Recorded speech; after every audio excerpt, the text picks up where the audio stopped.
আপোনালোকে চাওক যে আমাৰ বিটিচি অঞ্চলত এটা সুবিধাজনক ৰাজনৈতিক হেৰিটো হ'ল স্থিতিটো হ'ল যে যোনে চৰকাৰত থাকে বিটিচিত ক্ষমতাত তেওঁলোকৰ এছেম্বলি বা পাৰ্লামেণ্ট ইলেকশ্যনত বেছিকৈ উপকৃত হয়।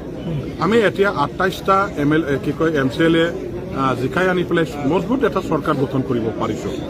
আৰু এই চৰকাৰত থাকি পেলাই ৰাইজৰ হকে যিহেতু কাম কৰিবৰ কাৰণে ইতিমধ্যে আৰম্ভ আমি কৰিছোঁ।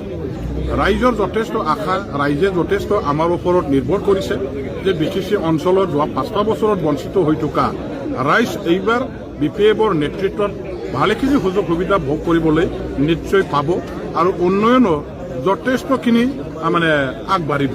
গতিকে চৰকাৰ চলোৱা দলৰ লগত জড়িত হৈ পেলাই বিটিচি বাকী ৰাইজে আগন্তুক বিটিচি MLA ইলেকশ্যনত নিশ্চয় তেওঁলোকে কাম কৰিব আৰু BPF দলৰ লগত জড়িত হৈ BPFৰ প্ৰাৰ্থীসকলক 15টা সিটত যদি আমি 15টাই খেলোঁ 15টা সিটটো জিকাই দিবৰ কাৰণে ৰাইজে দলিবলৈ ওলাই আহি আমাক সমৰ্থন কৰিব, আমাৰ হৈ কাম কৰিব। ইয়াত একো আমাৰ সন্দেহ নাই।